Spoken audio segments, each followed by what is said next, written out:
Assalamualaikum warahmatullahi wabarakatuh. Perkenalkan, nama saya Muhammad Yusran dari kelas A1 Prodi Informatika.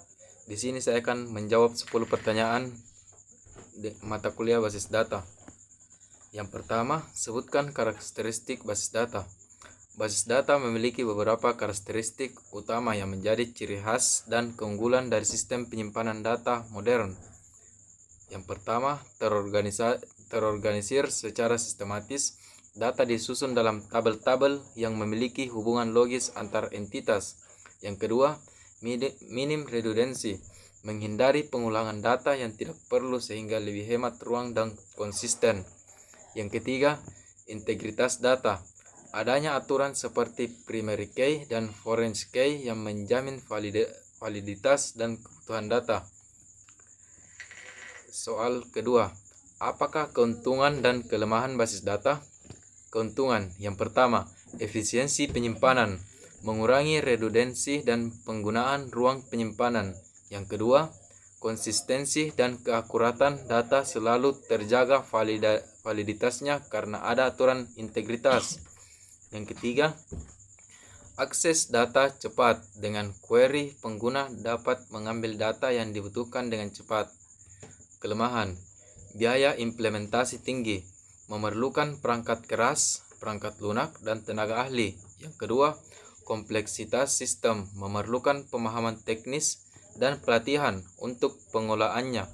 Yang ketiga, ketergantungan terhadap DBMS. Jika DBMS bermasalah, seluruh sistem bisa terganggu. Yang keempat, risiko keamanan. Jika tidak dikelola dengan baik, data sensitif bisa bocor. Soal nomor 3. Jelaskan pengertian basis data.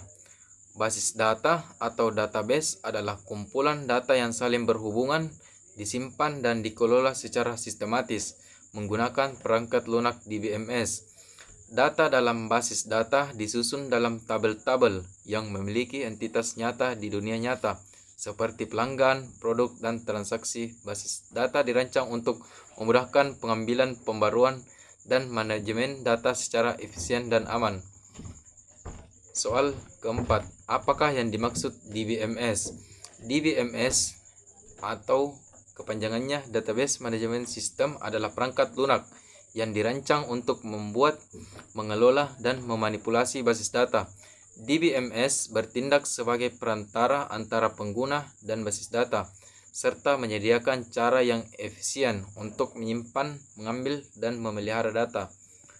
DBMS juga mengatur akses multi-user, menjaga integritas data, dan menyediakan keamanan. Contoh DBMS antara lain MySQL, PostgreSQL, Oracle, Microsoft SQL, dan SQLite. Soal nomor 5. Jelaskan 3 level abstraksi data. Yang pertama, level fisik, menjelaskan bagaimana data disimpan secara fisik dan perangkat keras seperti struktur file, indeks, dan format penyimpanan. Yang kedua, level konseptual, menyediakan gambaran umum dari seluruh struktur database tanpa memperhatikan penyimpanan fisik, misalnya struktur tabel, relasi antar tabel, serta batasan-batasannya. Yang ketiga, level eksternal, menampilkan bagian tertentu dari data untuk penggunaan tertentu, misalnya bagian keuangan hanya bisa melihat data pembayaran, bukan data karyawan. Soal nomor 6. Jelaskan dan berikan contoh komponen, entitas, atribut, indikator type, dan relationship. Entitas, objek nyata yang disimpan informasinya, contoh mahasiswa, dosen, mata kuliah. Atribut, karakteristik atau informasi yang dimiliki oleh entitas, contoh mahasiswa memiliki atribut NIM, nama, alamat. Tipe data, jenis data yang bisa disimpan oleh atribut, contoh NIM, integer, nama, varchar, tanggal lahir, date.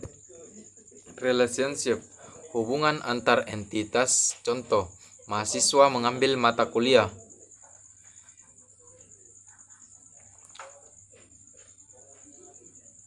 Relasi, mengambil entitas mata kuliah, kode, MK, nama MK.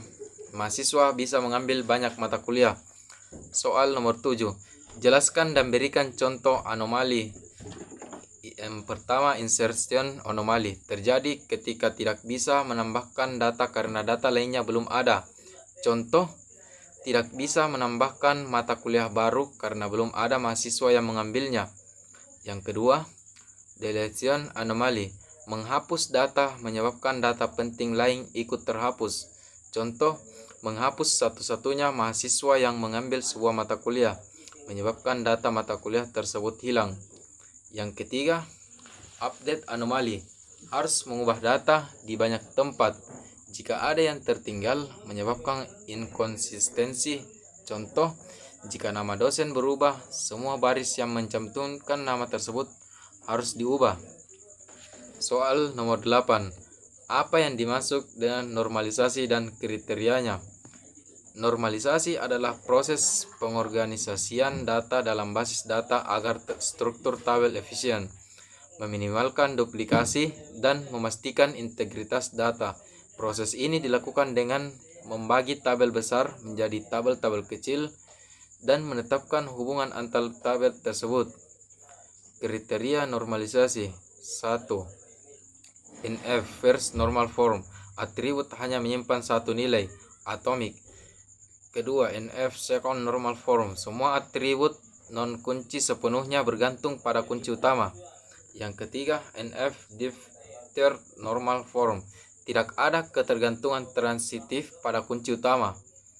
Tabel dikatakan efisien jika tidak ada duplikasi data, update mudah dilakukan, dan data konsisten. Soal nomor 9. Sebutkan dan jelaskan komponen sistem basis data. Yang pertama ada hardware, perangkat fisik seperti server komputer, media penyimpanan. Yang kedua ada software, DBMS, sistem operasi, dan aplikasi pendukung lainnya. Yang ketiga ada data, informasi yang disimpan dan dikelola baik berupa angka, teks, maupun file digital. Yang keempat, user, DBA, database administrator, bertanggung jawab atas pemeliharaan database. Berikutnya, programmer, mengembangkan aplikasi yang menggunakan database. End user, pengguna akhir yang mengakses data untuk keperluan tertentu. Kelima, produser, kebijakan dan aturan yang mengatur bagaimana sistem digunakan, diakses, dan dijaga keamanannya. Soal nomor 10. Jelaskan dan berikan contoh koordinitas. One to one, satu entitas A hanya berhubungan dengan satu entitas B. Contoh, setiap pegawai memiliki satu ID card. One to many, satu entitas A bisa berhubungan dengan banyak entitas B. Contoh, satu dosen mengajar banyak mata kuliah. Many to many, banyak entitas A bisa berhubungan dengan banyak entitas B. Contoh, banyak mahasiswa bisa mengambil banyak mata kuliah.